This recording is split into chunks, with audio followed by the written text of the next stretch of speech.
रस्मान् भक्तानुग्रह कारक। ओम लक्ष्मी नमः। ओम नंदाय नमः। ओम वैष्णवे नमः।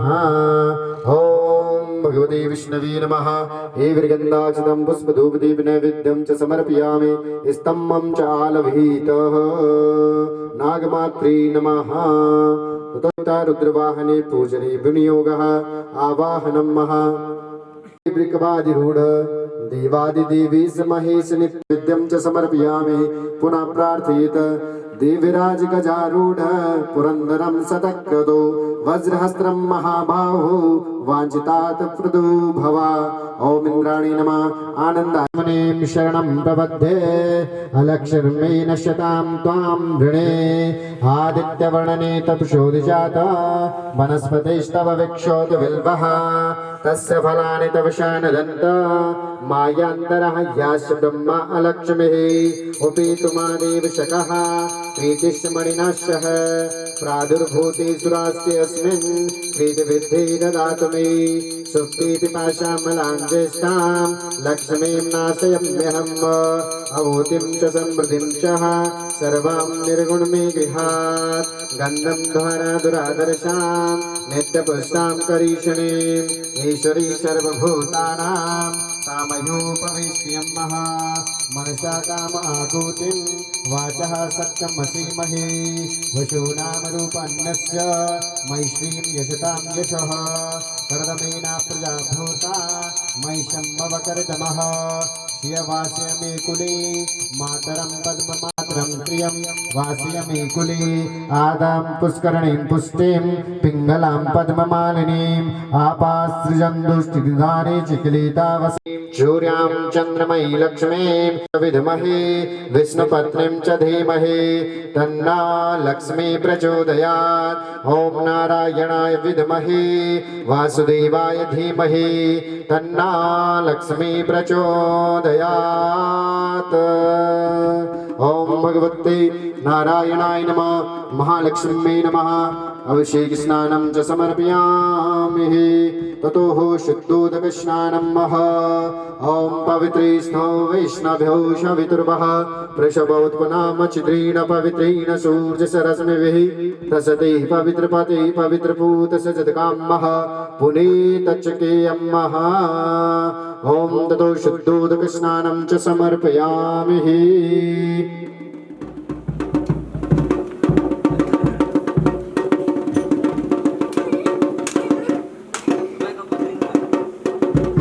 ओम मंगलाय नमः जानू वयं पूजयामि। ओम कात्यायने नमः उर्वयं पूजयामि। ओम भद्रकाली नमः कटिं पूजयामि। ओम कमलवासन्ने नमः नाभिं पूजयामि। ओम शिवाय नमः उदरं पूजयामि। ओम शमाय नमः हृदयं पूजयामि। ओम कौमारे नमः स्तनौ पूजयामि।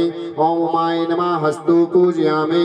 ओम महागौरी नमः दक्षिणबाहुं पूजयामि। ओम वैष्णवे नमः वां बाहुं पूजयामि। ओम रमाय नमः स्कंदो पूजयामि। ओम स्कंदमात्रे नमः कंठं पूजयामि। ओम महिषासुरमर्दने नमः नेत्रे पूजयामि। ओम सिंहवाहिन्ये नमः मुखं पूजयामि। ओम माहेश्वरी नमः शिरं पूजयामि। ओम कात्यायने नमः सर्वांगे पूजयामि। इंदुकलांकित श्यामल वारिधि चूड़िके माँ भगवती जय जगदम्बिके माँ। पालय माँ अवलंबिके जय भगवती जय जगदम्बिके माँ भगवती जय जगदम्बिके माँ। आइए तृतीय दिन की कथा में प्रवेश करने से पूर्व हम सब एक बार फिर से अपनी जिह्वा को पवित्र करें, अपने आप को शुद्ध करें।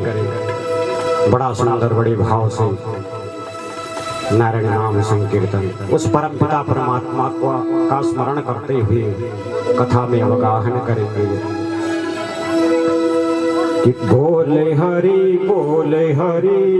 हरि हरि बोल। केशव माधव गोविंद बोल। बोल हरि हरि हरि बोल, केशव माधव गोविंद बोल। हाँ बोल हरि हरि हरि बोल, केशव माधव गोविंद बोल। बोल हरि हरि हरि बोल, केशव माधव गोविंद बोल। ओ बोल हरि हरि हरि बोल, केशव माधव गोविंद बोल। बोल हरि हरि हरि बोल, केशव माधव गोविंद बोल। तू ही है प्रभु जग आधारा, तू ही है प्रभु जग आधारा, तू ही है प्रभु जग आधारा। तू ही है प्रभु जग आधारा। तेरे ही नाम का एक सहारा, तेरे नाम का एक सहारा, तेरे नाम का एक सहारा। तेरे नाम का एक सहारा। तेरा नाम बड़ा अनमोल, बोल हरि हरि हरि बोल, केशव माधव गोविंद बोल। हाँ बोल हरि हरि हरि बोल, केशव माधव गोविंद बोल। बोल हरि हरि हरि बोल, केशव माधव गोविंद बोल।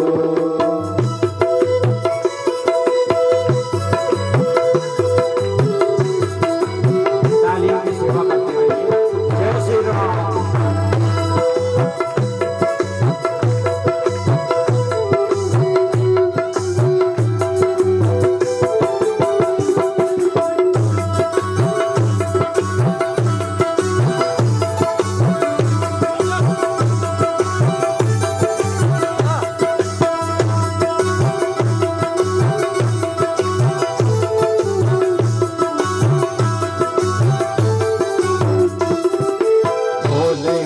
बोल हरि हरि हरि बोल, केशव माधव गोविंद बोल। बोल हरि हरि बोल, केशव माधव गोविंद बोल। राम भी तू है, श्याम भी तू है, राम भी तू है, श्याम भी तू है। राम भी तू है, श्याम भी तू है, राम भी तू है, श्याम भी तू है। शिव शंकर का नाम भी तू है, शिव शंकर का नाम भी तू है। शिव शंकर का नाम भी तू है, शिव शंकर का नाम भी तू है। द्वार तू अपने मन का खोल, बोल हरि हरि हरि बोल, केशव माधव गोविंद बोल। बोल हरि हरि हरि बोल, केशव माधव गोविंद बोल। बोल हरि हरि बोल, केशव माधव गोविंद बोल।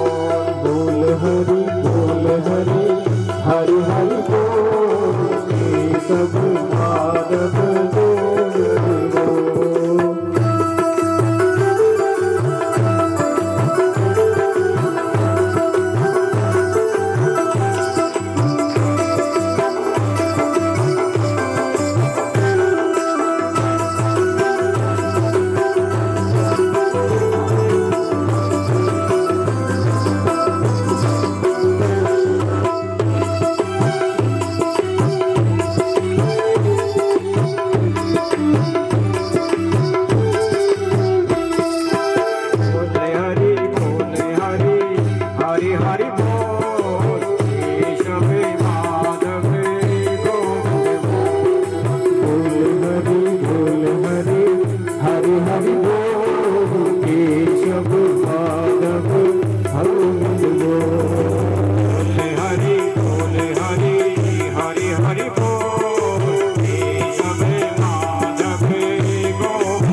हरि बोल केशव माधव गोविंद बोल हरि बोल हरि हरि बोल केशव माधव बोल हरि हरि हरि बोल केशव माधव गोविंद बोल। परम मंगल श्रीमद् रामचरितमानस वैष्णव संतों का परम धन, उन अनंत कोटि ब्रह्मांड नायक आधार सर्वाधार केवल आधार निर्विकार निर्विकल्प निरीह भक्ति वांछा कल्पतरु अकरण करुणामय प्रभु श्री राम के चरणों का वंदन करते हुए श्रीमद् रामचरितमानस के अंतर्गत भगवान की पवित्र कथाओं का श्रवण करने जा रहे हैं। प्रेम से कहिए जय श्री राम। जय श्री राम। आदरणीय आचार्य वृंद, समुपस्थित युवा मंगल दल कांडा मल्ला, महिला मंगल दल कांडा मल्ला, समस्त ग्रामवासियों, क्षेत्रवासियों, प्यारे भाइयों बहनों एवं भक्तिमती माताओं, परम आनंद की बात है कि साक्षात शक्ति अवतार शक्ति स्वरूपा वीरवाला तीरू रोतेली की स्मृति में उनको याद करते हुए उनके पुण्य जन्म तिथि से तीलू रोतेली की जन्मस्थली कांडामल्ला में युवा मंगल के द्वारा ये सुंदर राम कथा का यज्ञ का आयोजन हो रहा है, जिसका कि आज तृतीय दिवस है, तीसरा दिन है। परम सौभाग्य की बात है। मैं तो ये कहूं कि जिस वीरांगना ने हमारे लिए अपना सब कुछ सर्वस्व न्यौछावर कर दिया, अपने प्राणों की भी चिंता नहीं की, उस दिवंगत आत्मा ऐसी वीरांगना के लिए अगर हमने इतना बड़ा यज्ञ कर दिया तो ये हमारे लिए बड़े भाग्य की बात। आज तो दीदी भी खुश हो रही होगी कि मेरे भाइयों ने मुझे स्मरण किया, मुझे याद किया और मेरे नाम पे भगवान राम की ही कथा का आयोजन कर। प्रेम से कहिए जय श्री राम। जय श्री राम। परम सौभाग्य की बात। और बंधुओं,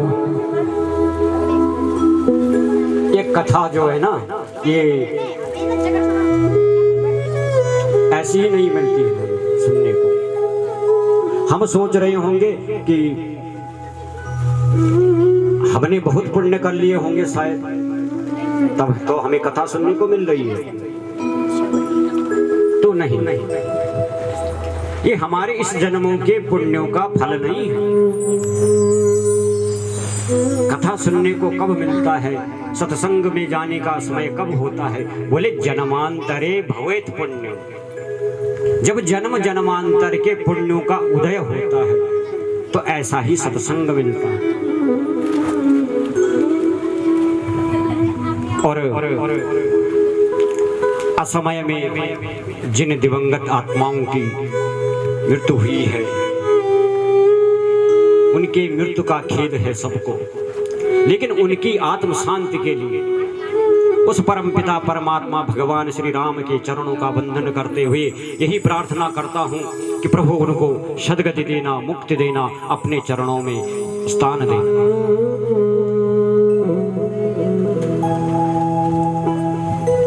प्रेम से कहो जय श्री राम। जय श्री राधे। जब जोर से बोल दो जय श्री राधे।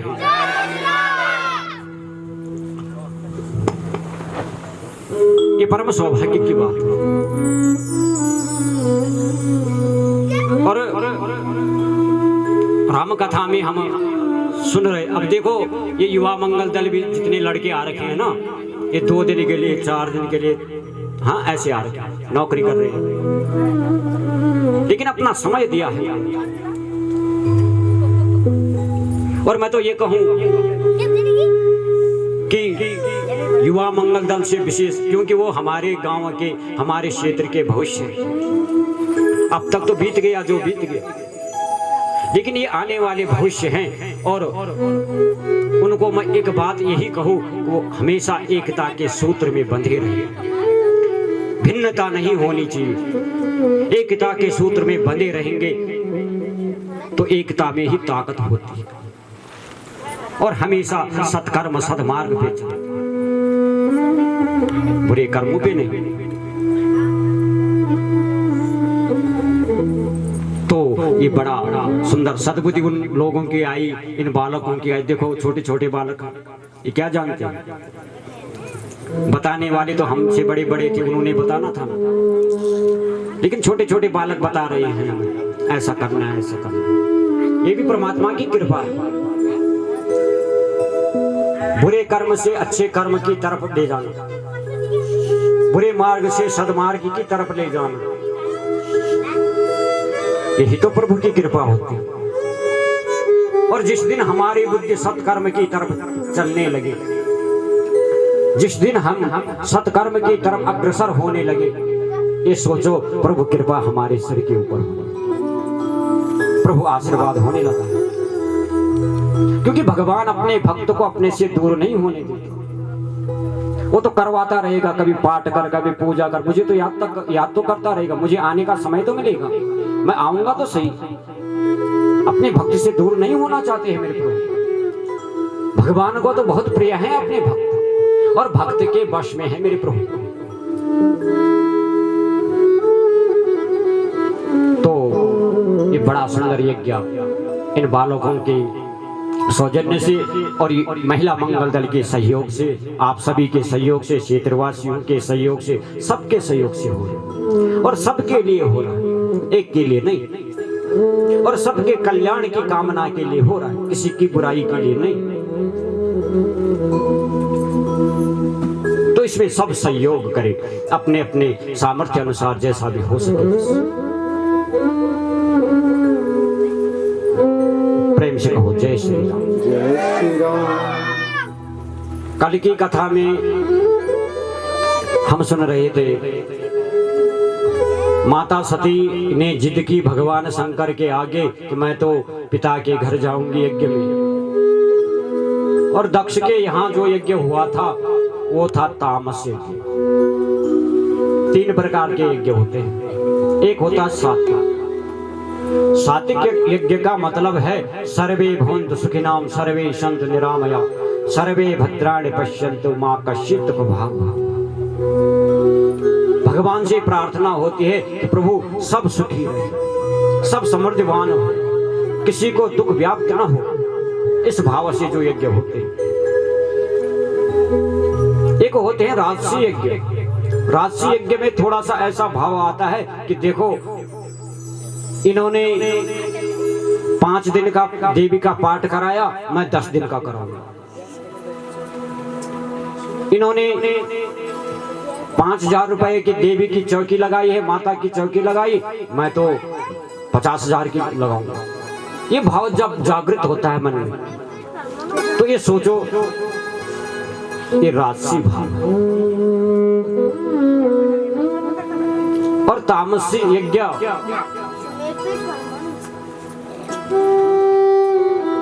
कि मैं तो जैसे हूं तैसे हूं, पर हे प्रभु मेरी पड़ोसी की दोनों आंखें फोड़ दे, मैं तो इसलिए यज्ञ कर रहा हूं।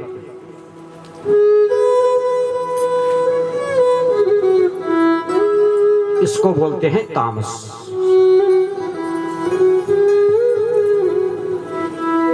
तो यहां सती यज्ञ में आई है। दक्ष प्रजापति का यज्ञ तो तामस यज्ञ है।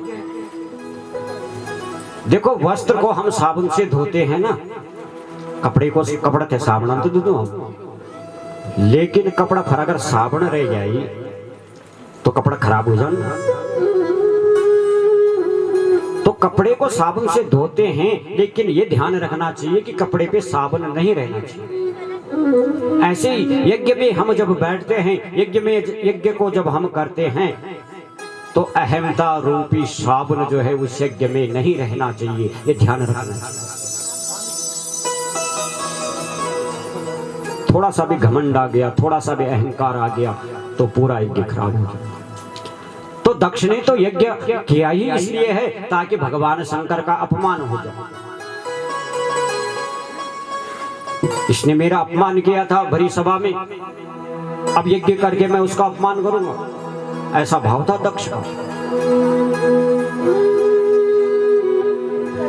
और यज्ञ का फल कभी होता था ना किसी समय में कि जब यज्ञ की पूर्णाहुति होती थी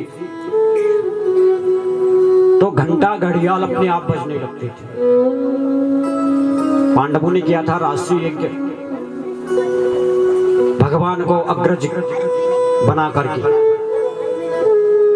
अग्र पूजा किसकी करे? बोले केशव की करो, बस भगवान कृष्ण की करो। यज्ञ जब पूर्ण हुआ तो यज्ञ के बाद युधिष्ठिर बोले कि देख, भगवान बोले युधिष्ठिर से, देख धर्मराज, जब यज्ञ की पूर्णाहुति हो जाएगी तो ये घंटा अपने आप बजने लगेगा, ये शंख अपने आप बजने लगेगा। अब यज्ञ की पूर्णाहुति भी हो गई, न तो घंटा बजा न शंख बजा। धर्मराज युधिष्ठिर भागे भागे आए और कहा केशव ये तो गड़बड़ हो रही है कुछ, आपने तो कहा था कि घंटा भी बजेगा शंख भी बजेगा, तो कुछ भी नहीं बजा, यज्ञ की पूर्णाहुति हो चुकी है।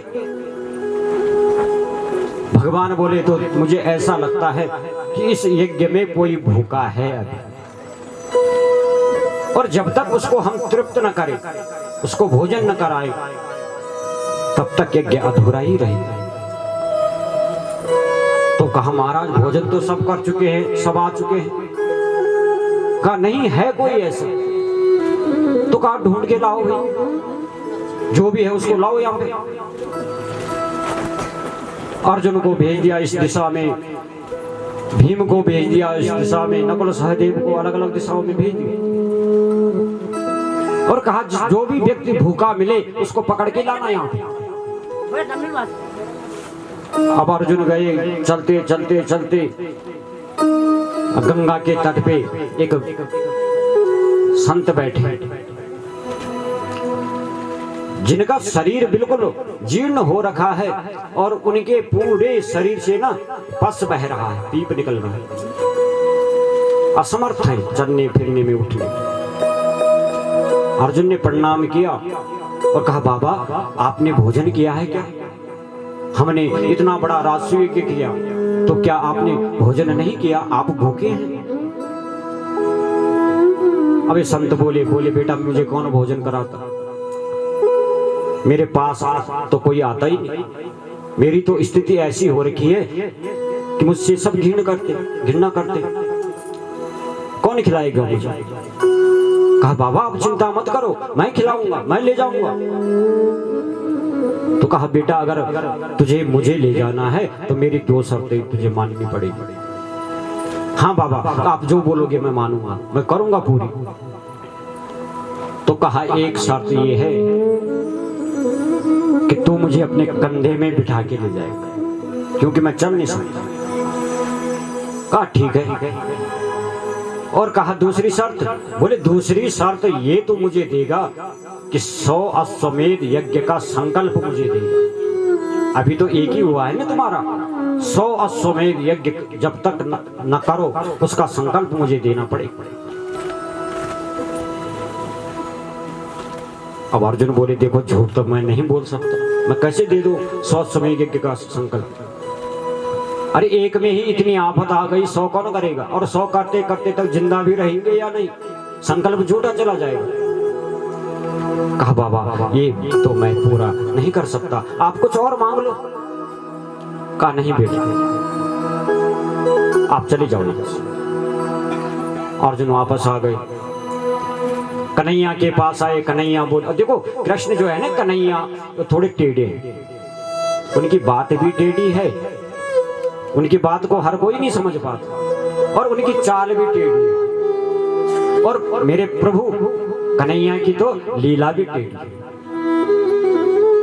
बिल्कुल टेढ़े, और मेरे राम जी तो एकदम सीधे,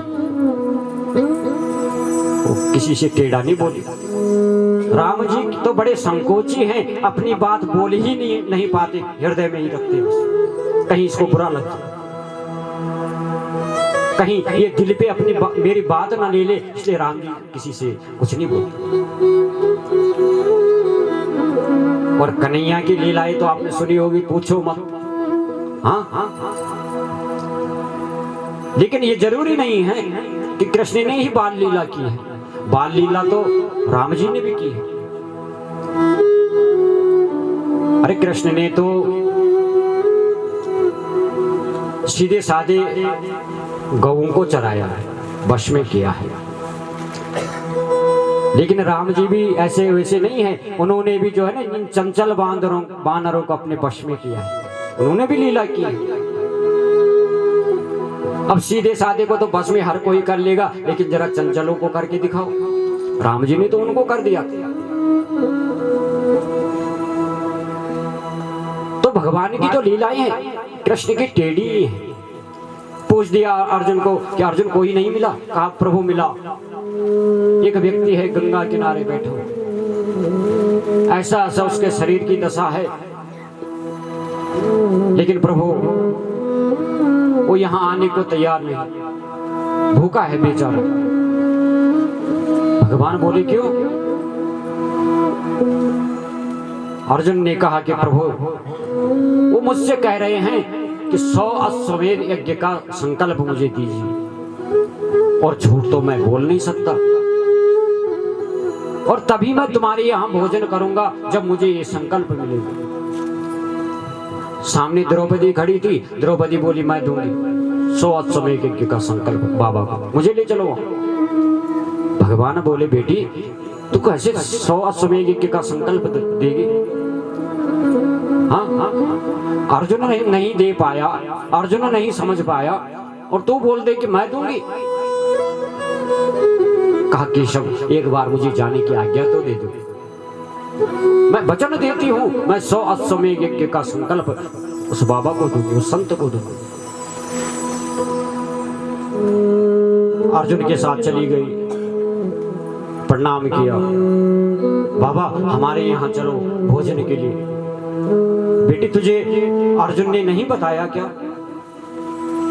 कि मेरी शर्त क्या है? हाँ बाबा बता दिया है। तो क्या तू मुझे 100 अश्वमेध यज्ञ का संकल्प देगी? कहा हाँ बाबा। देना क्या है, मैंने तो दे दिया। कहा बेटी मैं समझा नहीं, कैसे तूने मुझे संकल्प दे दिया? कहा बाबा मैंने संतों से गुरुजनों से सुना है कि किसी संत के पास जाने में जितने भी कदम हमारे पड़ते हैं, जितना भी हमें चलना पड़ता है, एक एक कदम एक अश्वमेध यज्ञ के बराबर होता है। और मैं तो हस्तिनापुर से यहाँ तक पैदल आई हूँ, चल के आई हूँ, न जाने कितने कदम चल के आई हूँ एक संत के पास। ये 100 नहीं, हजारों सैकड़ों अश्वमेध यज्ञ का संकल्प तो वैसे ही मिल गया कि संत मिलन को चालियो तजी भाई अभिमान, एक एक पग आगे बढ़े कोटि यज्ञ समान। करोड़ों यज्ञ के समान होता है एक एक पग चलना किसी संत महापुरुष के दर्शन के लिए जब हम चलते हैं। समझ गए एकदम। कहा बेटी वास्तव में तू सत्य बोलती है। ये अर्जुन नहीं समझ पाया इस बात। अर्जुन ने कंधे में रखा और हस्तिनापुर लिया। और हस्तिनापुर जब लाए, कहा कन्हैया कहाँ है? ये ले आया मैं इनको। कहाँ है कन्हैया, कहाँ है कन्हैया? ढूंढने लगे कृष्ण को।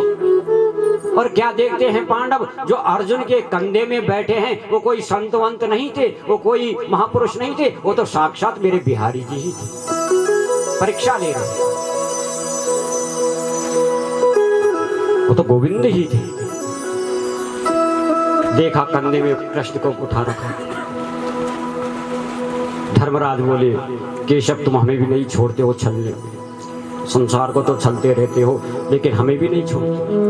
हाँ, तो कहने का अभिप्राय यज्ञ में अहमता नहीं होनी चाहिए। दक्ष प्रजापति का यज्ञ जो था अहंकार से भरा था, विध्वंस कर दिया। प्रसूति के कहने से बकरे का सिर लगा दिया और बकरे के सिर लगते ही अब दक्ष प्रजापति को कहा कि अब तू मैं जितना बोलेगा ना उतना ही अच्छा लगेगा, बोलता जा, यही तुझे दंड है। प्रेम से कहो जय श्री राम। और इधर भगवान शंकर 87,000 वर्षों की समाधि में लीन हुए। माता सती का शरीर क्षय हो गया था, नष्ट हो गया था। यहाँ देवताओं को कष्ट होने लगा, तकलीफ होने लगी। क्यों? कि तारक असुर भाई ते ही काला, तारक असुर भायाऊ ते ही काला,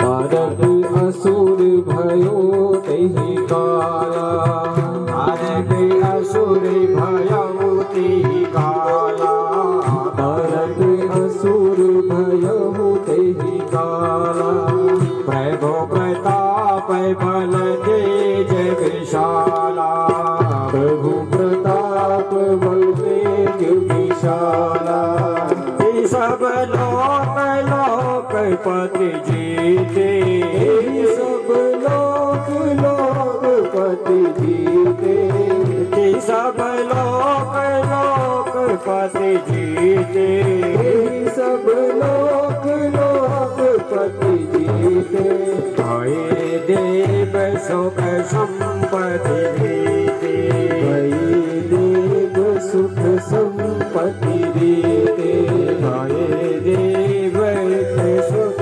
संपत्ति देते, भई देव सुख संपत्ति देते। उसी समय एक तारक नामक असुर था और जो असुर देवताओं को अनेक कष्ट दे रहा है, अनेक क्लेश ये देवताओं को दे रहा है। देवता लोग इसको मारते हैं, ये मरता ही नहीं। कितना प्रयत्न देवताओं ने कर दिया लेकिन मरता ही नहीं। तो बोले राजा रामचंद्र भगवान की जय हो।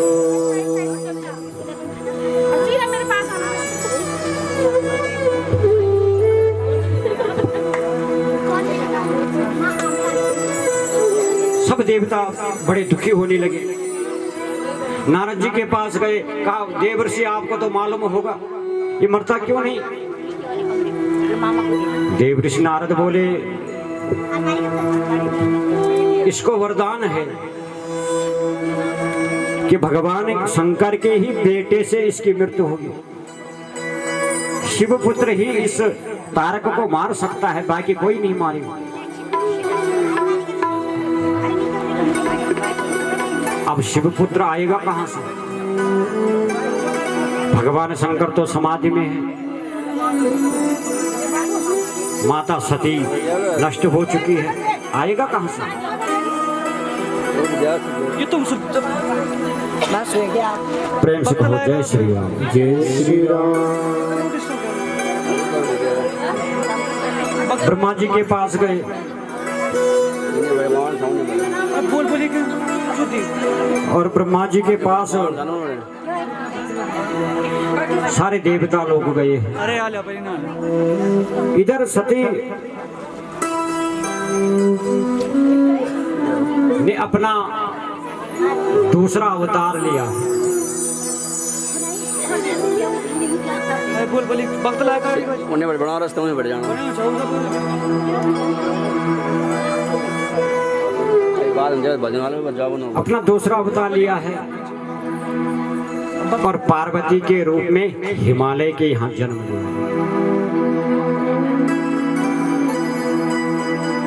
कि सती मरत हरिसन बरु मांगा जन्म जन्म शिव पद अनुरागा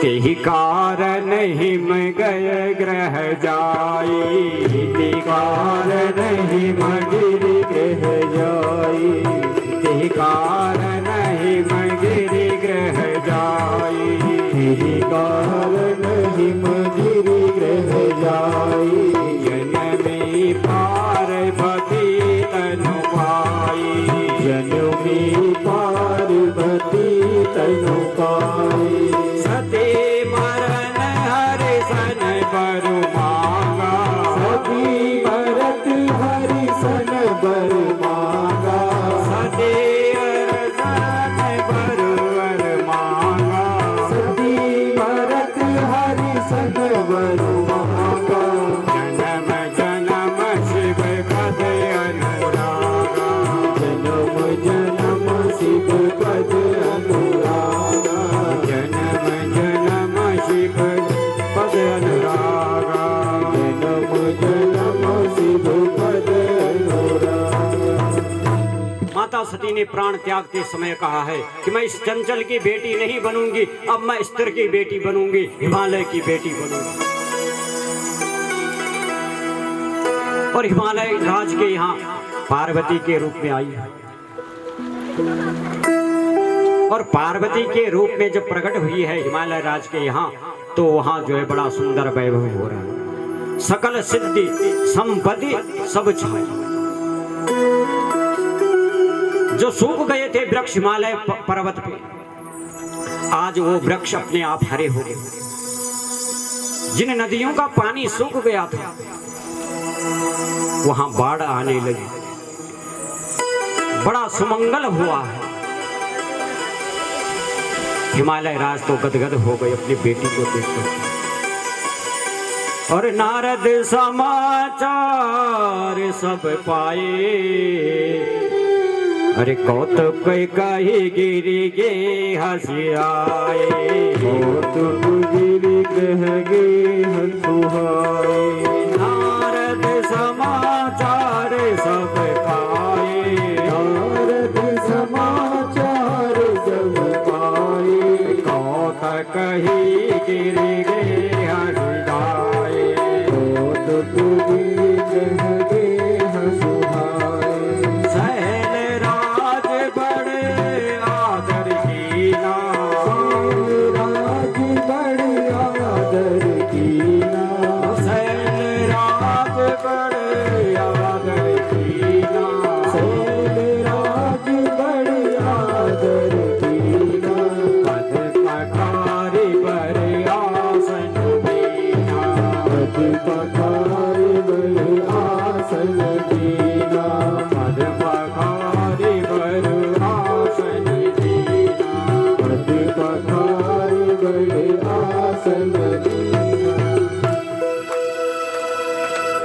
संतों को मालूम हुआ कि माता साक्षात पराम्बा जगदम्बा अवतरित हो चुके हैं हिमालय राज के यहाँ। सबने अपनी अपनी कुटियां बना दी नजदीक में, सारे संत आ गए। नारद जी को ये समाचार मिला और नारद जी भी चले आए हैं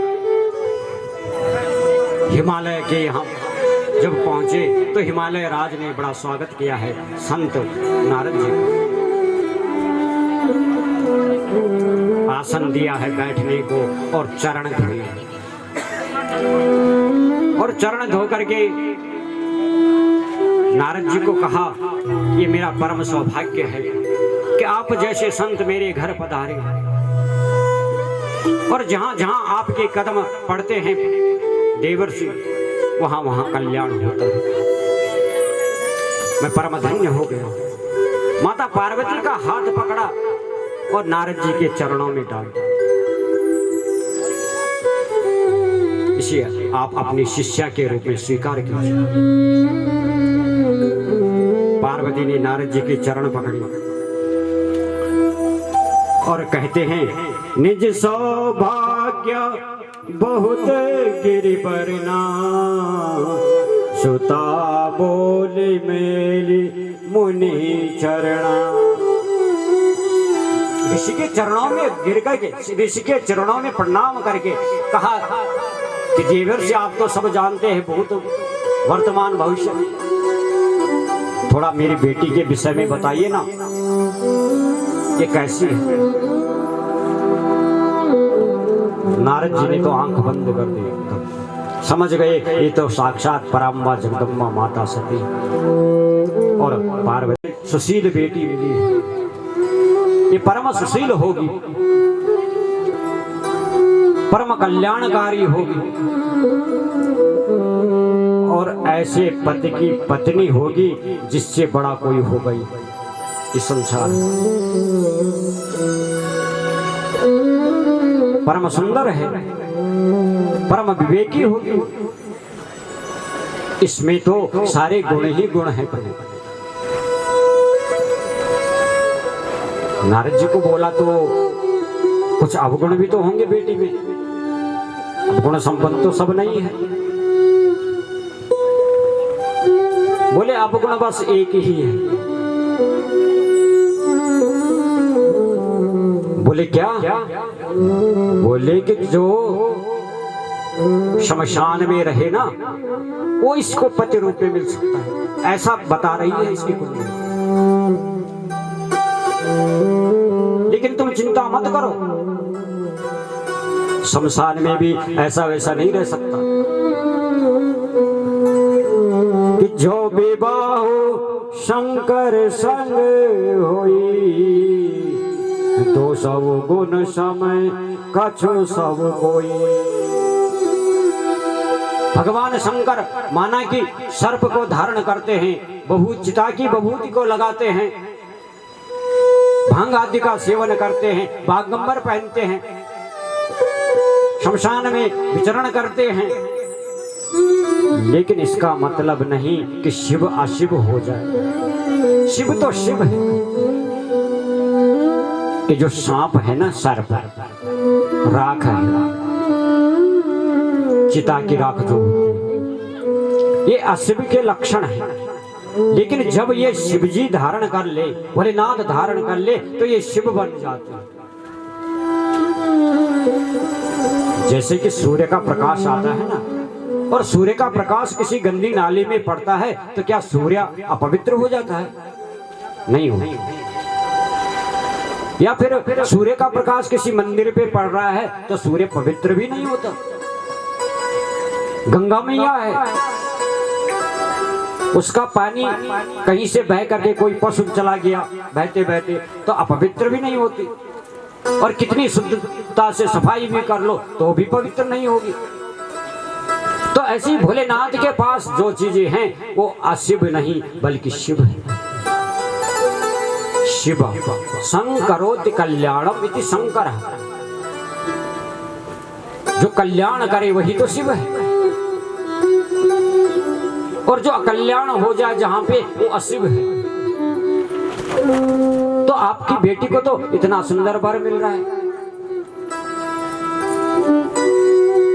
कहा प्रभु ये तो आपने सही कहा, लेकिन इसके लिए क्या करना पड़ेगा इसको? कहा इसको तो तपस्या करनी पड़ेगी, भोलेनाथ को मनाना पड़ेगा।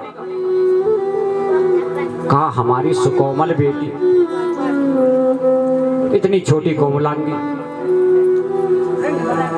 ये वन में जाकर के तपस्या करेगी कैसे? देवर्षि कहाँ इसकी इतनी सामर्थ्य और तपस्या? बड़े बड़े सिद्धगण ऋषिगण मनीषी अमलात्मा ज्ञानात्मा नहीं कर पाए, डगमगा गए। और मेरी छोटी सी फूल सी बेटी ये कैसे इतनी कठिन तपस्या कर लेगी?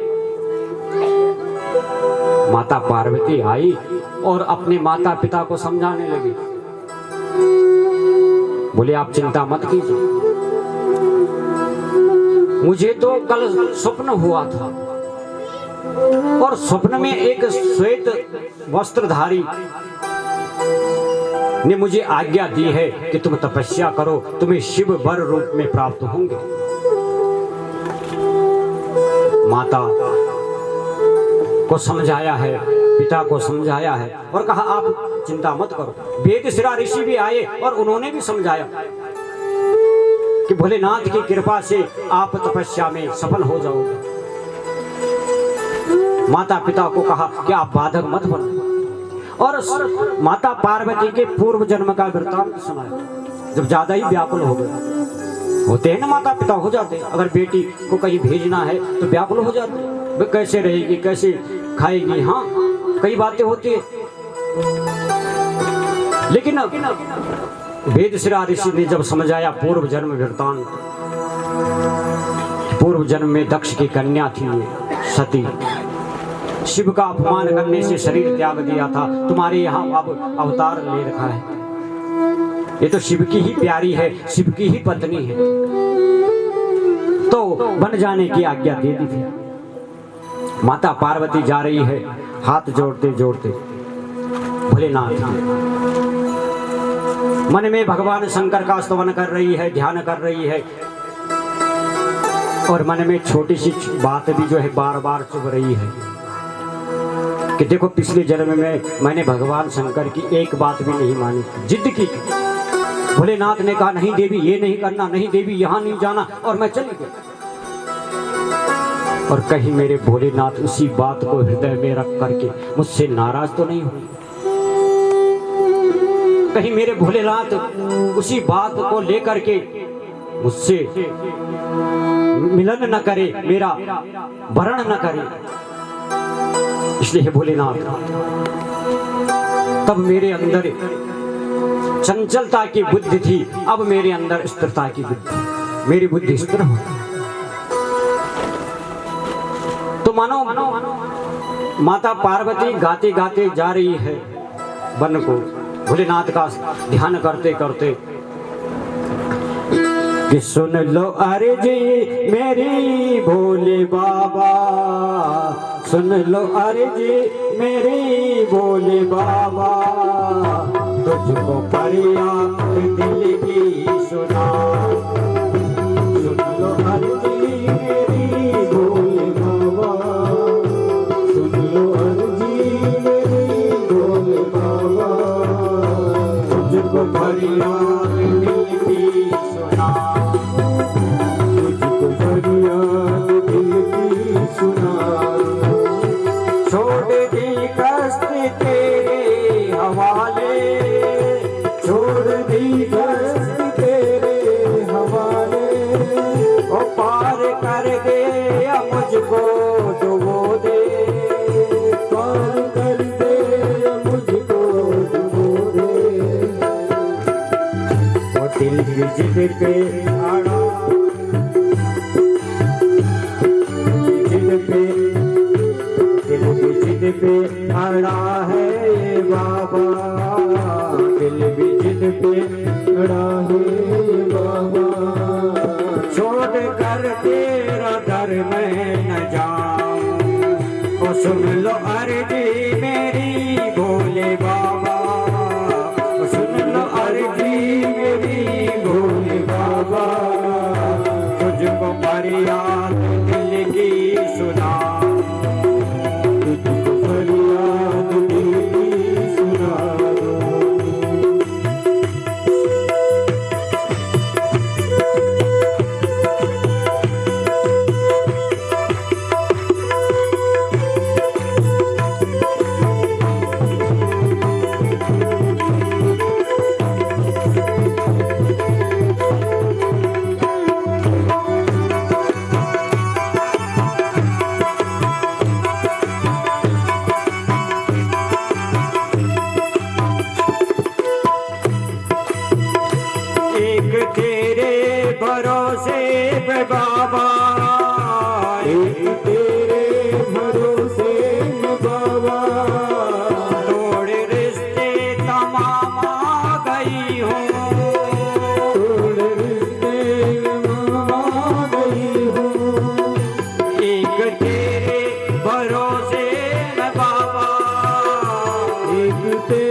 तेरी शरण आ गई हूँ, मैं तेरी शरण आ गई हूँ। तू तो हारे का साथी है बाबा, तू तो हारे का साथी है बाबा। वो तेरे होते मैं कैसे हार जाऊं, तेरे होते मैं कैसे हार जाऊं। ओ सुन लो अर्जी मेरी भोले बाबा, सुन लो अर्जी मेरी भोले बाबा। अर्जी मेरी भोले बाबा, सुन लो अर्जी मेरी भोले बाबा। फरियाद दिल की सुना, तुझको फरियाद दिल की सुना दूं। तुझको फरियाद दिल की सुना, तुझको फरियाद दिल की सुना दूं। और तुझको फरियाद दिल की सुना, तुझको फरियाद दिल की सुना दूं। और तुझको फरियाद दिल की सुना। तुझको फरियाद दिल की सुना दूं। बोले शंकर भगवान की जय हो, राजा रामचंद्र भगवान की जय हो। माता वन में गई है और तपस्या करने लगी और 100 वर्ष तक निरंतर शिवमय होकर के, शिव की समाधि में लीन होकर के तप में बैठे। पहले कंदमूल फलों का आहार किया, फिर वो भी त्याग दिए, छोड़ दिए। फिर जल पी के ही तपस्या की, फिर उसका भी त्याग कर दिया। अब तो केवल हवा पी रहे। कि उमा चरित्र सुंदर मैं गावा, सुना हूँ शंभु चरित्र सुनावा। परम विवेकी याज्ञवल्क्य मुनि भरद्वाज मुनि से कहते हैं, हे मुनि श्रेष्ठ, ये तो मैंने पार्वती का चरित्र तुम्हें सुनाया है, अब थोड़ा भोलेनाथ का चरित्र भी सुन लो।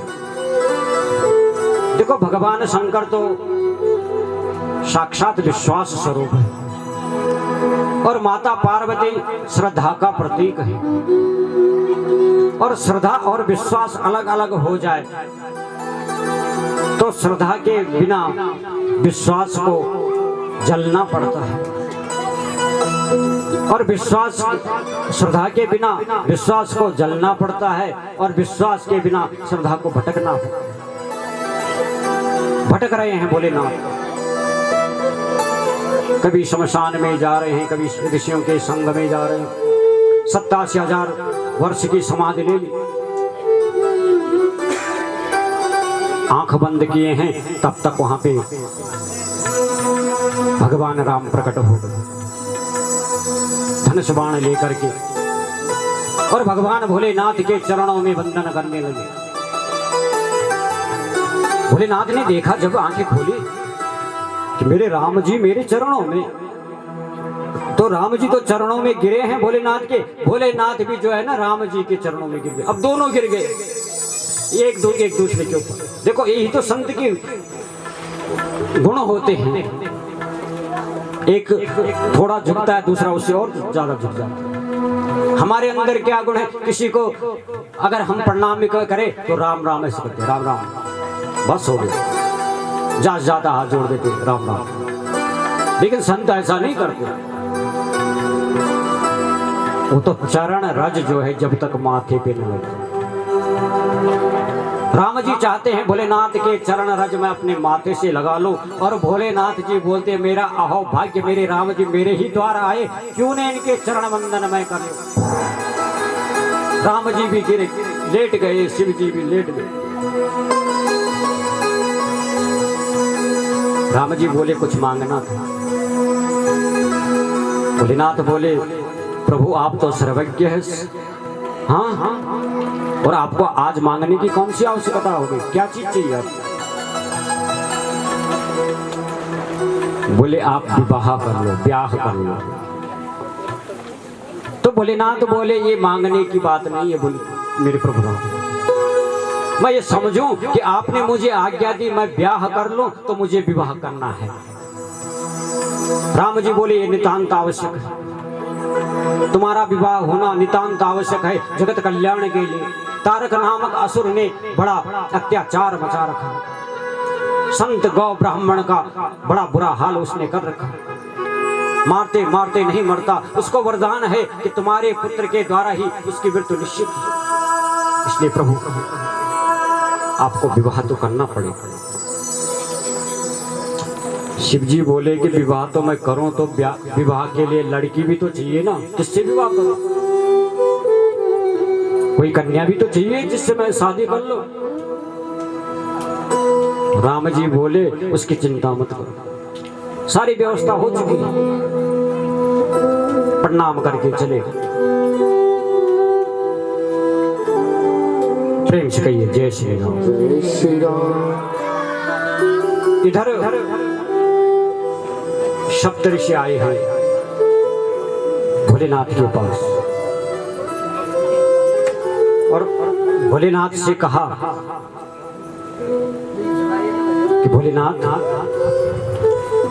हिमालय की बेटी पार्वती जो है ना, वो आपको प्राप्त करने के लिए तपस्या कर रही है, और आप ऐसा कीजिए कि उनका वर्ण कर लीजिए। भोलेनाथ बोले भैया अब मैं सोच समझ के शादी करूंगा, बहुत झटके लगे हैं मुझे, अब मैं ऐसे वैसे नहीं करूंगा शादी, बिल्कुल जांच पूछ के एकदम किसकी बेटी है, कौन सा गोत्र है, कहाँ की है, हाँ सारा पूछूंगा मैं। ऐसे करो तुम वेश बदल के जाओ उस कन्या के पास और उसकी जरा परीक्षा लो, क्या एक निष्ठ भाव उसका मेरे प्रति है भी या नहीं, कहीं वो उसकी बुद्धि डगमगा तो नहीं जाएगी बीच में। सप्तऋषि गए हैं ब्राह्मण वेश में और जाकर के माता पार्वती को प्रणाम किया। माता ये आप क्या कर रही है, किसकी तपस्या कर रही है? माता पार्वती बोली मैं उस अविनाशी अविकार निर्विकार भगवान शंकर की उपासना कर रही हूँ। और हे ब्राह्मणों, मैं तो ऐसा कोशिश कर रही हूँ जैसे बिना पंख का उड़ना चाहूं, समुद्र में बालों की दीवार बनाना चाहती हूँ, इतना कठिन काम करना चाहती हूँ, लेकिन क्या मेरे भोलेनाथ मुझे मिलेंगे? क्या भोलेनाथ की कृपा मेरे ऊपर होगी? मैं उन्हें पति रूप में वर्ण करना चाहती हूँ। ये ऋषि हंसने लगे, बोले किसने बताया आपको कि आप तपस्या करो तुम्हें भोलेनाथ मिल जाएंगे? बोले नारद जी। कहा अरे तुझे वही नारद मिला? हाँ ना, उसका नाम तो घर फोड़ा है, आज तक उसने जिसके तोड़े घर तो किसी का बसाया नहीं, और उसे तुमने गुरु बना दिया, उसकी बात मान गई। दक्ष प्रजापति के पुत्रों को सबको वैराग्य ज्ञान दे दिया, सबको बाबा जी बना दिया उसने, और घर बनाने का काम ही करता तो अपना घर नहीं बसाता, अपने आप तो ऐसे घूमता रहता। लेकिन हमारी बात मानो, हम तुम्हें सुयोग्य वर बताते हैं। और सीधे सीधे बोल दिया कि विष्णु भगवान से शादी कर, बड़े सुंदर है, श्रीपति है। माता पार्वती बोली तुम पागल हो गए हो क्या? अरे झूठ भी बोलना है तो थोड़ा संभल के बोलो ना। श्रीपति, श्री माने लक्ष्मी, लक्ष्मी का पति, इसका मतलब पहले ही शादी हो रखी है, वहां कैसी शादी हो जाएगी? सीधे सीधे बोल दे विष्णु भगवान से शादी कर लो तो बात होती भी कुछ, लेकिन तुमने तो बोल दिया कि श्रीपति विष्णु, तो वहां तो माता लक्ष्मी पहले से ही, हमारा क्या काम?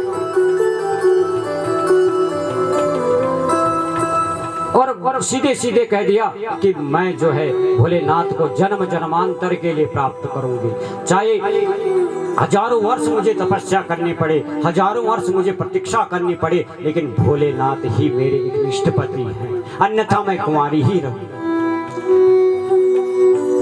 इन सप्त ऋषियों ने प्रणाम किया माता को और आकर के भोलेनाथ जी से कह दिया कि बस भोलेनाथ अब चिंता मत करो, एकदम फिट है हिसाब। इधर देवता लोग ब्रह्मा जी के पास आए, प्रभु अब क्या होगा।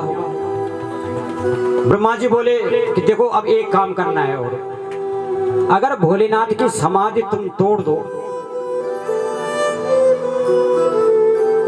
तो फिर शादी तो मैं जोड़ दूंगा, जोड़ तो मैं दूंगा लेकिन तोड़ना तुम नहीं। देवता लोग एक दूसरे के मुख में देखने लगे कि भोलेनाथ की समाधि के आगे जाना मानो मृत्यु के पास जाना, और कौन जाना चाहता है मृत्यु के पास, मरना तो कोई नहीं चाहता, कौन जाएगा वहां। तो जाकर के कामदेव को पकड़ के ले आए, कहा भैया ये काम तुमने करना है, तुम कर सकते हो, तुमने काम कलाएं करनी है भोलेनाथ की समाधि के आगे ताकि उनकी समाधि भंग हो जाए। कामदेव बोला क्यों?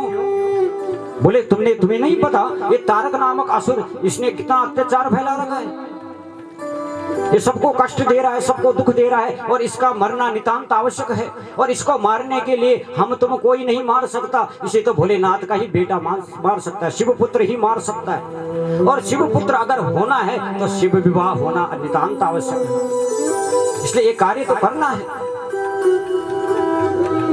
कामदेव हंसने लगे, बोले देखो अपने मृत्यु का तुम सबको इतना भय है और मुझे मृत्यु के पास भेज रहे हो, हाँ बड़े मतलबी हो तुम,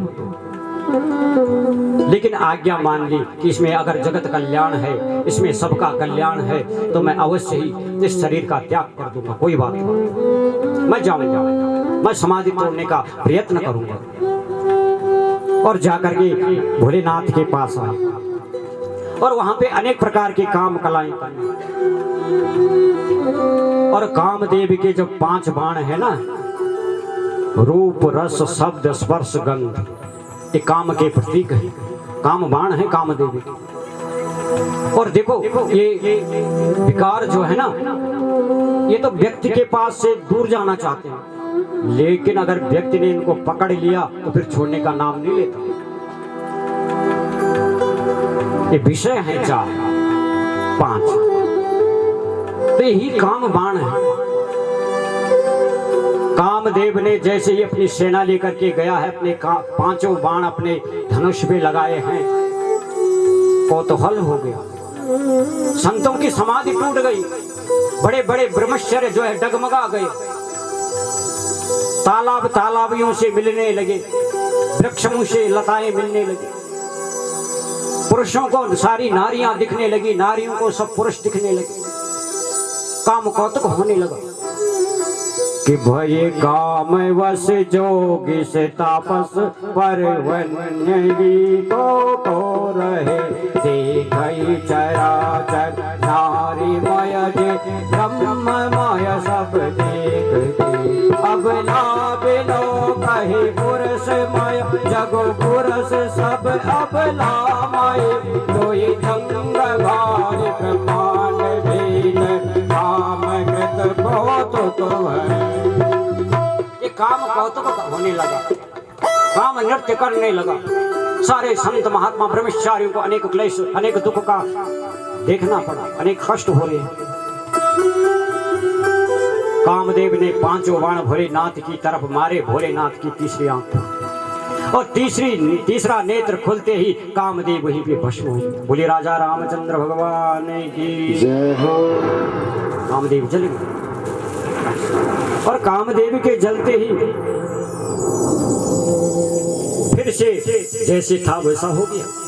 जब काम नष्ट हो गया तो फिर जो संत थे संत, जो ब्रह्मचारी थे ब्रह्मचारी, सब बड़े बड़े सुख की अनुभूति करने लगे कि जोगी अकंटक भयपति गति रति मूर्छितम वही, जोगी अकंटक भय गति सति मूर्छितम वही, रोदति बदत बहु बात करना करते शंकर बहि गई अति प्रेम घटे विनीत विविध विध जोगी जर जाय रही। भोलेनाथ के चरणों में इस कामदेव की पत्नी रति जो है गिर गई। भोलेनाथ ये आपने क्या कर दिया, मेरे पति का वध कर दिया, मुझे विधवा बना दिया। भोलेनाथ ने हृदय से लगाया है रति को और कहा बेटी तू चिंता मत कर, तुम्हारा पति शैली से मरा है, तुम्हारे पति का शरीर नष्ट हुआ है, बाकी तुम्हारा पति सब में विद्यमान रहेगा, व्याप्त रहेगा। अनंग नाम होगा जिसका अंग नहीं हो। और काम जो है ना वो पशु पक्षी उद्भिज जड़ चेतन जितने भी जीव जंतु हैं सब में व्याप्त है। ये सब में रहेगा। और चिंता मत करो बेटी, अभी प्रतीक्षा करो अपने पति की कि जब यदुवंश कृष्ण अवतारा होई हरण महामही भरा। जब अगले मनवंतर में कृष्ण अवतार भगवान लेंगे यदुवंश में, तब प्रद्युम्न बन करके कृष्ण का अंश बन से जन्म लेकर के प्रद्युम्न नाम से तुम्हारा पति तुम्हें प्राप्त हो जाएगा। सांत्वना दी है रति को। सकल सराह के हृदय अस शंकर परम उछाओ, निज नयन देखा चाहि नाथ तुम्हारा प्यार। अब देवता लोग जो है सबके सब भोलेनाथ के पास आ गए।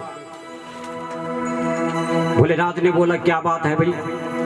बोले बहुत दिनों से शादी में नहीं गए प्रभु, बहुत दिनों से शादी का उत्सव नहीं देखा। तो भोलेनाथ बोले मैं क्या करूं? बोले आप विवाह कर दो ना। देखो ये देवता बड़े मतलबी हैं। हाँ वैसे तो देवता भी नहीं चाह रहे हैं कि भोलेनाथ का विवाह हो जाए, लेकिन अपना भय है, अपनी मृत्यु का भय है कि इनका बेटा होगा वो तारक को मारेगा तो सुख की प्राप्ति होगी। तो कहा भोलेनाथ ब्याह कर दो आप, बहुत दिनों से शादी पार्टी वार्टी नहीं खाई हमने शादी की। भगवान शंकर बोले तुम्हारी शादी होती तो मुझे कभी भी न्योता नहीं देते। हाँ और मुझे को कह रहे हो शादी करो, लेकिन तुम्हारे कहने से नहीं, मेरे प्रभु मेरे राघव ने मुझे आज्ञा दी है तो मैं अवश्य शादी करूं। ब्रह्मा जी ने बोले मैंने तो लगन पत्रिका सब तैयार कर रखी है और हिमालय राज के यहाँ कन्या भी देख रखी है, बातचीत सब हो रखी है, बस बारात ले जानी है।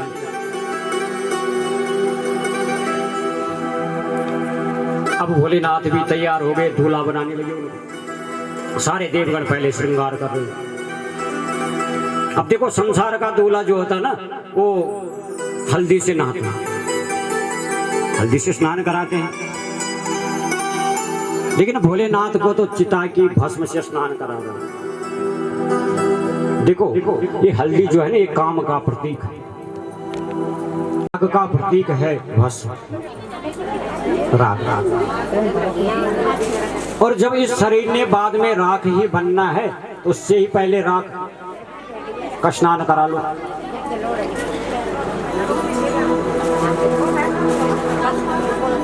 विषयों में जितना इस शरीर को ले जाओगे उतना जल्दी ये शरीर नष्ट हो जाएगा, और जब शरीर नष्ट हो जाएगा तो आखिर में बनेगा राख। भोलेनाथ जी बता रहे हैं, ये ज्ञान दे रहे हैं कि ज्यादा विषयों में अगर हम रहेंगे तो बहुत जल्दी ये शरीर राख हो जाएगा, इसलिए पहले ही इस शरीर को राख से ही स्नान कराना, क्योंकि कोई भरोसा नहीं है। पल दो पल में क्या हो जाए कुछ पता नहीं। कि महाठगनी यह श्वास है, ये श्वास जो है ना ये ठग रही है हमें कि आवे और जावे, आती भी है और जाती भी है, और न जाने कहाँ रुक जाए ये कोई नहीं बता सकता, कहाँ हमें ठग दे ये कोई मालूम नहीं है। कि क्या भरोसा है इस जिंदगी का, क्या भरोसा है इस जिंदगी का। और साथ देती नहीं किसी का, साथ देती नहीं किसी का। क्या भरोसा है इस जिंदगी का, क्या भरोसा है इस जिंदगी का। और साथ देती नहीं किसी का, साथ देती नहीं है किसी का। क्या भरोसा है इस जिंदगी का, क्या भरोसा है इस जिंदगी का। सांस रुक जाएगी चलते चलते, सांस रुक जाएगी चलते चलते। सांस रुक जाएगी चलते चलते, सांस रुक जाएगी चलते चलते। सम्मा बुझ जाएगी चलते चलते, सम्मा बुझ जाएगी जलते जलते। सम्मा बुझ जाएगी जलते जलते, सम्मा बुझ जाएगी जलते जलते। दम निकल जाएगा रोशनी का, क्या भरोसा है इस जिंदगी का, क्या भरोसा है इस जिंदगी का। और साथ देती नहीं किसी का, साथ देती नहीं किसी का। क्या भरोसा है इस जिंदगी का, क्या भरोसा है इस जिंदगी का। इसलिए इस जिंदगी का कोई भरोसा नहीं, ये कब साथ छोड़ दे कोई मालूम नहीं। भोलेनाथ को स्नान करा लिया,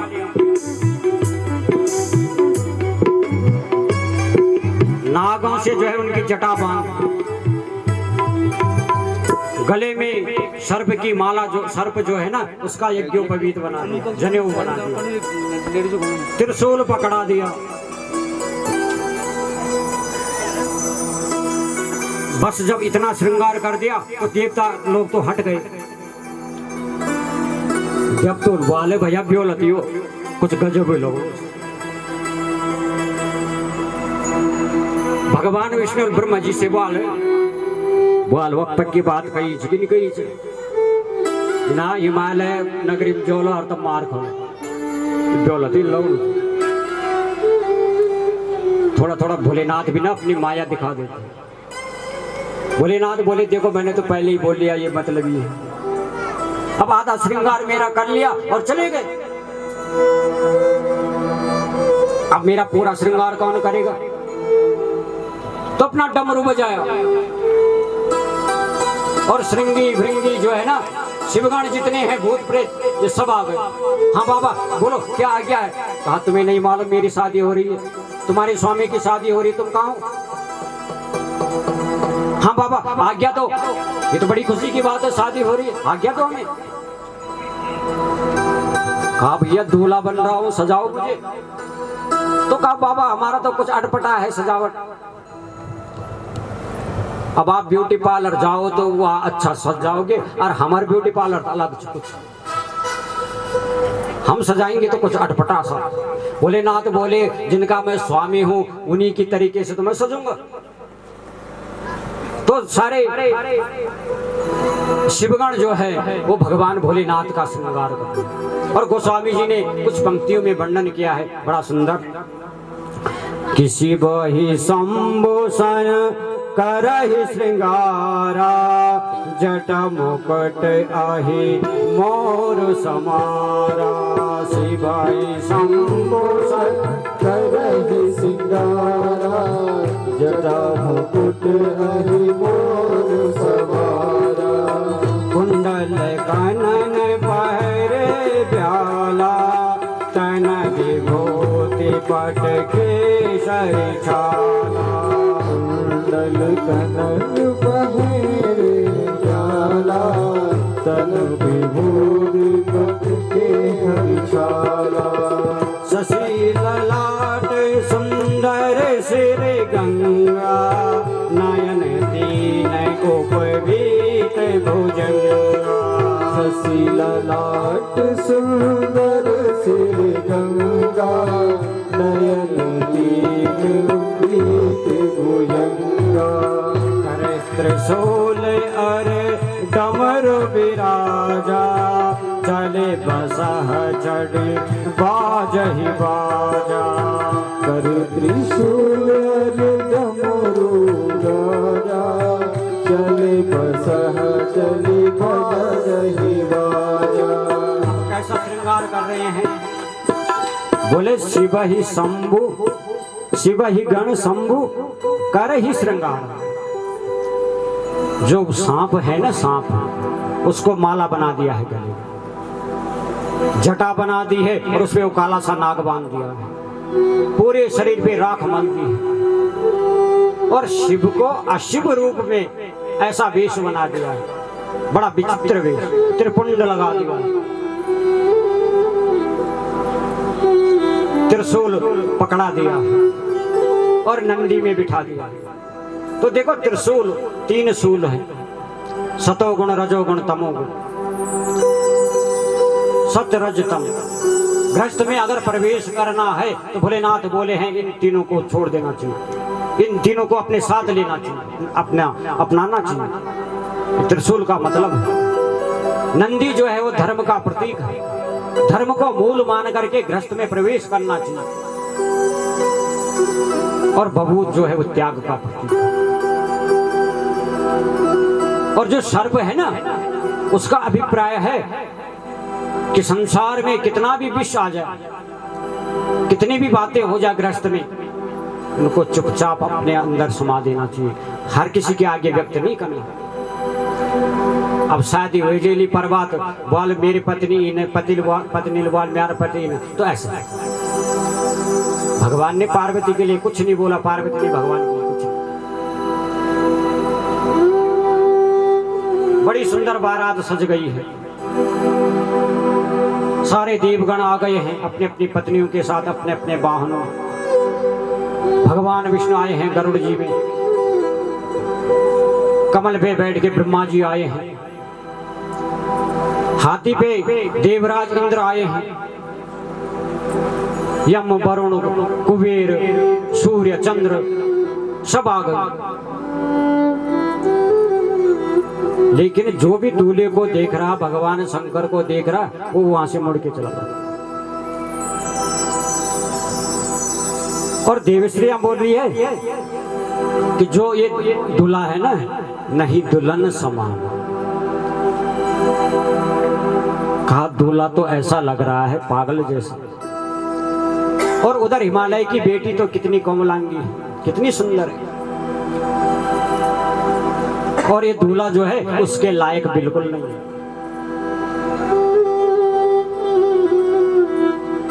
भोलेनाथ को बिठा दिया नंदी बाबा में, चल रहे हैं बारात चल रही। भगवान विष्णु ने कहा ब्रह्मा जी से कि देखो वो लग्न पत्रिका मुझे दे दो, मैं आगे चला जाता हूँ वहां, तब तक लग्न पत्रिका दे दो। ब्रह्मा जी बोले तो साथ में मैं भी चलता हूँ। कहा अरे तुम बारात के साथ आना ना, दूल्हे के साथ, और दूल्हे के पीछे होता ना वो झाल लेके। कहा नहीं नहीं, उसके लिए जो है ना नारद है। अब सारे देवता लोग जो है शिव जी को छोड़ करके चलने लगे अपने अपने वाहनों में। हिमांचल नगरी को हिमालय राज ने दुल्हन की तरह सजा रखा, बड़ा सुंदर सजावट की है। याज्ञवल्क्य मुनि कहते हैं हे भरद्वाज ऋषि, उस सजावट का वर्णन अगर सहस्र फण वाला शेष भी करे तो भी नहीं कर पाए, इतना सुंदर सजा रखा। बारात आ रही है, अब गेट बना हुआ है हिमालय नगरी में, स्वागत गेट बनता है ना। अब वहां पे कुछ लोग खड़े थे, भगवान विष्णु आए, प्रणाम किया, कहा यही है दूल्हा, इतना सुंदर है, आइए दूल्हे दूल्हे राजा आइए। कहा नहीं नहीं हम नहीं है दूल्हा, दूल्हा तो पीछे है। कहा अच्छा आप नहीं, कोई बात नहीं आप पधारिए। ब्रह्मा जी को कहा अरे ये तो चतुर्मुख है, हाँ हाँ कितना ही सुंदर, आइए दूल्हे राजा। ब्रह्मा जी भी बोले नहीं भैया नहीं, हम दूल्हा नहीं है। इंद्र यम कुबेर सबको बोले, सबने कहा हम तो बाराती। हिमांचल नगर के लोग बोले कि वास्तव में पार्वती तू बड़ी भाग्यशाली है। अरे जिसके बाराती इतने सुंदर, उस बारात का दूल्हा कितना सुंदर होगा। विष्णु भगवान बोले वो तो थोड़ी देर में पता चल जाएगा कितना सुंदर है। हाँ हाँ आने तो दूल्हे को। तो कहा बाराती तो आ गए, सबके सब दूल्हा कहाँ रहेंगे। भोलेनाथ ने अपने जितने भी थे ना भूत प्रेत गणों को बुला दिया, अब सारे आए हैं। कहा भोलेनाथ अब हमें क्या करना है। बोले तुम्हें क्या करना, तुम्हें पता नहीं शादी हो रही है, अपने अपने बाजे बजाओ जो जो तुम्हारे पास है, और जो जो छूट गए छूटना कोई नहीं चाहिए, सबको बुलाओ। डमरू बजाया भोलेनाथ ने, और जितने भी थे भूत प्रेत गण सारे आ गए। और को मुखहीन विपुल मुख काहू, बिन पद कर को बहुपद बाहु। किसी का तो मुख ही नहीं है किसी पे, और किसी पे मुख ही मुख है, और किसी पे पैर ही नहीं है, और किसी पे पैर ही पैर है। और विपुल नयन को नयन बिहीना, हृष्ट पुष्ट को अति तन घिना। और किसी के तो आंखें ही आंखें हैं पूरे शरीर में, और किसी के आंखें ही नहीं। किसी के शरीर के दो दो तीन तीन चार चार हिस्से बने हुए हैं, और कोई हड्डी हड्डी है एकदम। भोलेनाथ ने कहा कि भाई आ गई बारात पूरी। कहा हाँ स्वामी जी अब सब आ गए, चलो देर मत करो। हिमांचल के लोग बोलने लगे कि न जाने कितनी बड़ी बारात आ रही है, जो आते ही जा रहे हैं आते ही जा रहे हैं, अभी दूल्हे का पता ही नहीं। लेकिन तब तक बजने लगे ना बाजे बाजे, वहां भूत प्रेत नाच रहे हैं, श्रृंगी भृंगी नाच रहे हैं, और सुंदर बाजे बज रहे हैं। हिमांचल नगरी के लोगों ने कहा भाई बारात तो अभी दूर है। तो आ रहे हैं गाते गाते कि मेरी शंकर की आई बारात, चलो सभी दर्शन करे। ओ मेरे भोले की आई बारात, चलो सभी दर्शन करे।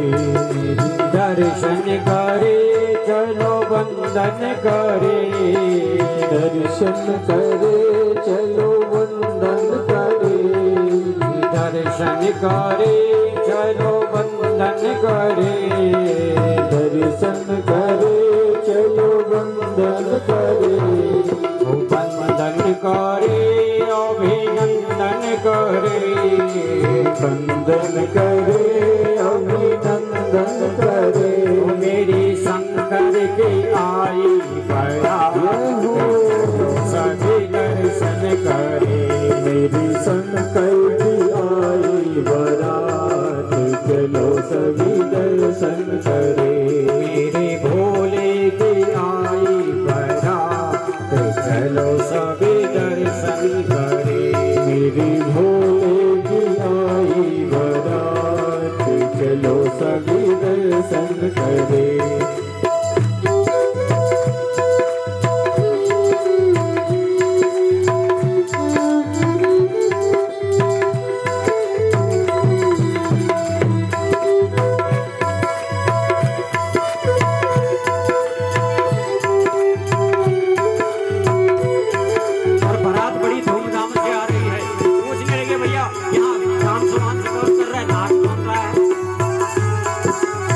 कि विष्णु जी नाचे ब्रह्मा जी नाचे, विष्णु जी नाचे ब्रह्मा जी नाचे, विष्णु जी नाचे ब्रह्मा जी नाचे, विष्णु जी नाचे ब्रह्मा जी नाचे, नारद भी नाचे, साथे चलो सभी दर्शन करे।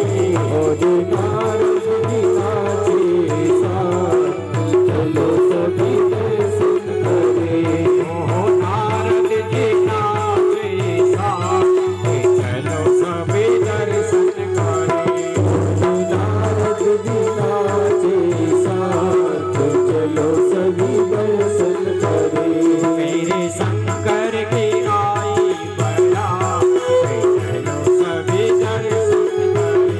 तेरे शंकर की आई बारात चलो सभी दर्शन करे।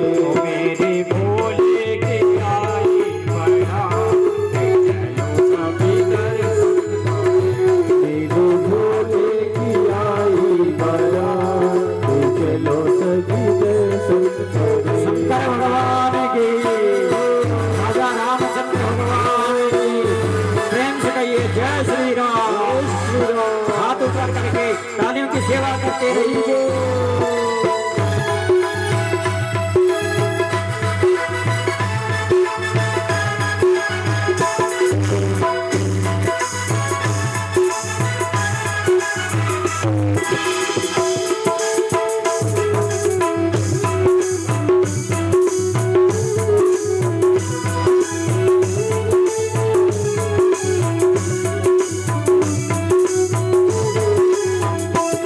अब यहाँ नाच कौन रहा है? श्रृंगी भी नाचे, भृंगी भी नाचे, नाचे हिंदी भी नाचे, श्रृंगी भी नाचे, भृंगी भी नाचे, सिंगी भी नाचे, भिंगी भी नाचे, नंदी भी नाचे,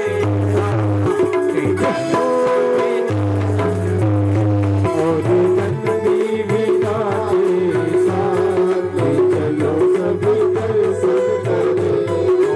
नंदी भी नाचे, चलो सभी दर्शन करे। और नंदी भी नाचे, साथ चलो सभी दर्शन करे। श्री शंकर की आई बता, चलो सभी दर्शन करे।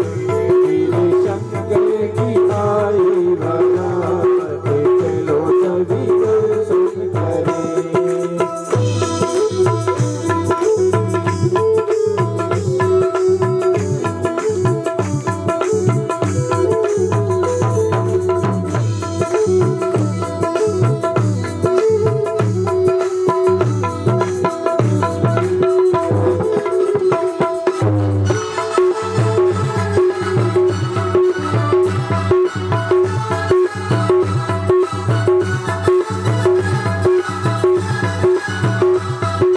देखो, एक काम की बात आपको और बताओ, गरीब एकदम।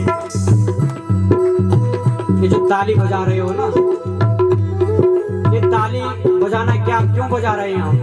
हमारे जो पाप है ना, पाप, ये सत्संग में जब आते हैं हम, भगवान के दरबार में जब आते हैं हम, तो हमारी हथेलियों पे आ जाते हैं। और इनको जब हम यूं पीटते हैं, ये पाप नीचे झड़ते रहते। हाँ, तो जितना हो सके पाप यही झाड़ जाओ। जय श्री राम।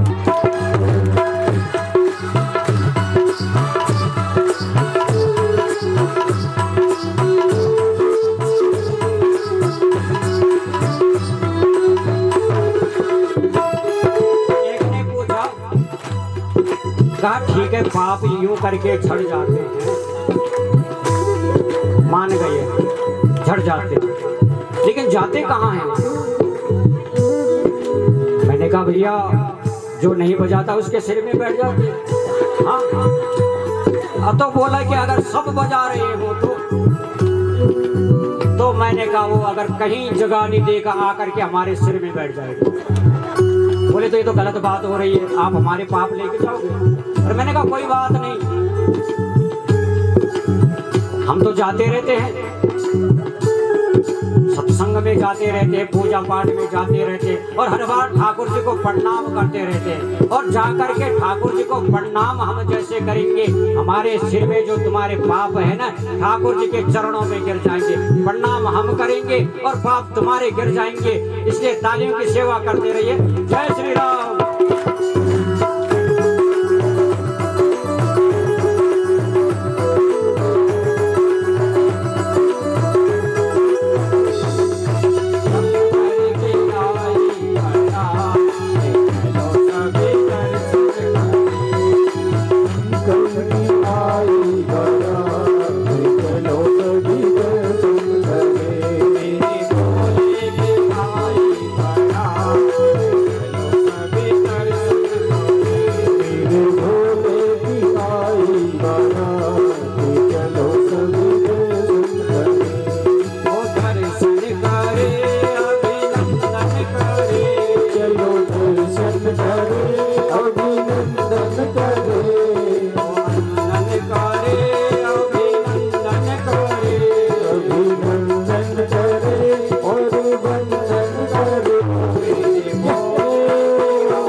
सारे हिमाचल नगर के लोग बारात की प्रतीक्षा में हैं। माता मैना ने तो सोने की थाल में आरती सजा रखी है, दूल्हे की आरती उतारने के लिए। लेकिन एक हार पहना है नौलख, और माता को अहमता है, घमंड है कि मैंने अपने जवाई को दिखाऊंगी कि मैं भी ऐसी वैसी नहीं। 9 लाख का हार है मेरे पास। हाँ, ये भाव है। आरती की थाल पकड़ी है। सारे हिमाचल नगर के लोग मुख्य द्वार पे आए, आधे बाराती बैठ चुके हैं। भूत प्रेतों की बारात आ रही है और पूरी हिमाचल नगरी पे इन भूतों ने कब्जा कर लिया। आई शंकर की बरती, आई हिमाचल नगरी, आई शंकर की बरती, आई हिमाचल नगरी। आई शंकर की बरती, आई हिमाचल नगरी, आई शंकर की बरती, आई हिमाचल नगरी। हिमाचल नगरी, हिमाचल नगरी, हिमाचल नगरी, हिमाचल नगरी, हिमाचल नगरी, हिमाचल नगरी, हिमाचल नगरी, हिमाचल नगरी। आई शंकर की बरती, आई हिमाचल नगरी, आई शंकर की बरती, आई हिमाचल नगरी, आई शंकर की बरती, आई हिमाचल नगरी, आई शंकर की बरती, आई हिमाचल नगरी।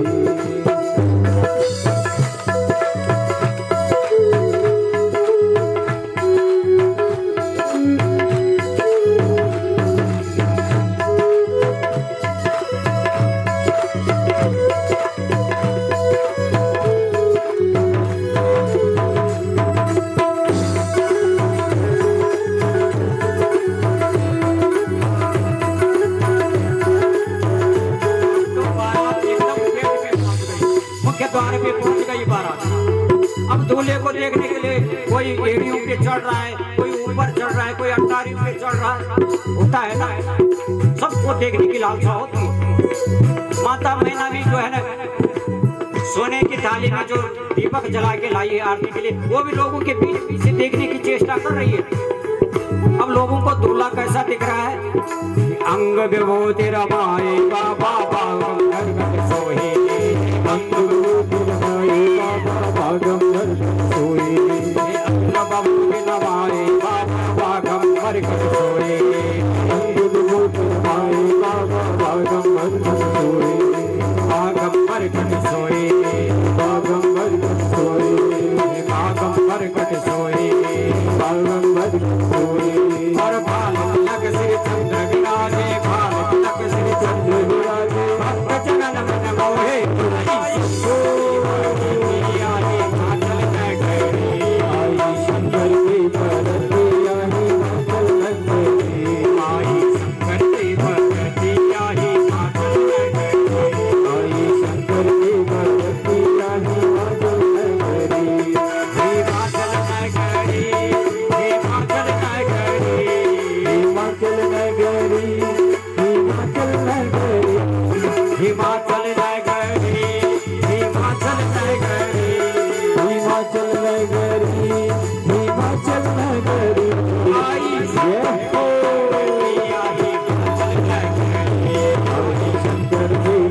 बच्चे हैं, विचित्र नाचने वाले हैं, ये हैं कोई इनको देखने की चेष्टा कर रहा है।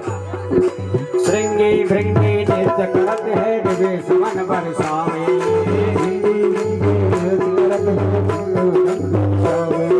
श्रृंगी भृंगी नृत्य करत है, निवेश मन बरसावे। श्रृंगी भृंगी नृत्य करत है, निवेश मन बरसावे। निवेश मन बरसावे, निवेश मन बरसावे, निवेश मन बरसावे, निवेश मन बरसावे। और नाम हो भूत कर्म है, नाम हो भूत कर्म है। नर नारी बरबावे और नारी बरबावे, आई शंकर की बरतिया, आई शंकर की बरतिया, हिमाचल नगरी, हिमाचल नगरी, हिमाचल नगरी, हिमाचल नगरी, हिमाचल नगरी,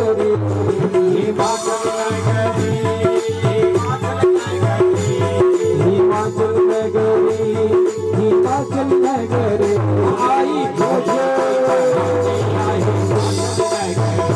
आई शंकर की बरतिया, हिमाचल नगरी, आई शंकर की बरतिया, हिमाचल नगरी, आई शंकर की बरतिया, हिमाचल नगरी, आई शंकर की बरतिया, हिमाचल नगरी, आई शंकर की बरतिया, हिमाचल नगरी, ओ हिमाचल नगरी, ओ हिमाचल नगरी, ओ हिमाचल नगरी, ओ हिमाचल नगरी। शंकर भगवान।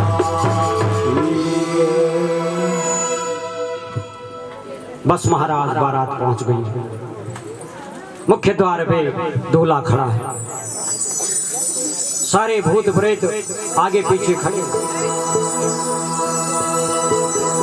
श्रृंगी भृंगी ने घेर रखा है भोलेनाथ। एक ने बोला भैया हट जाओ जरा, दूल्हे को देखने दे।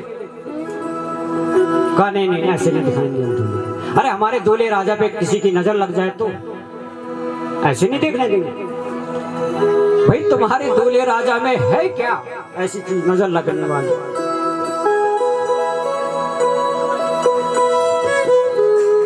मैना जो थी वो आग की थाल लेके आई है मुख्य द्वार पे। और जब भोलेनाथ को देखा इसने, कहा ये दूल्हा है कि यमराज है? हाँ हाँ, मेरी कहाँ सुंदर सुकोमल बेटी और ये यमराज का सर, भूतों का सरदार। बेहोश होकर के गिर पड़े। भगवान शंकर मंद मंद मुस्कुराने लगे मैना को देखकर, क्योंकि मैना रानी के मन में ये भाव था कि जब मेरा जमाता जवाई यहाँ मुख्य द्वार पे आएगा, गेट पे आएगा, तो मेरा नौलखा हार देगा। घमंड।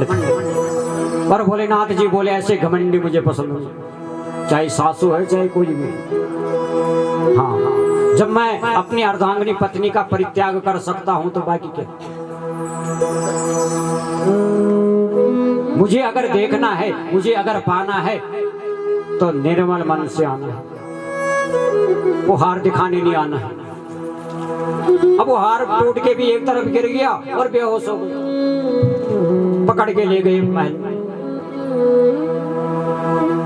अब सब अफरा तफरी हो, सारे लोग डरने लगे कि भैया ये नारद ने क्या करवा दिया। हाँ, भूतों की सेना ले आए।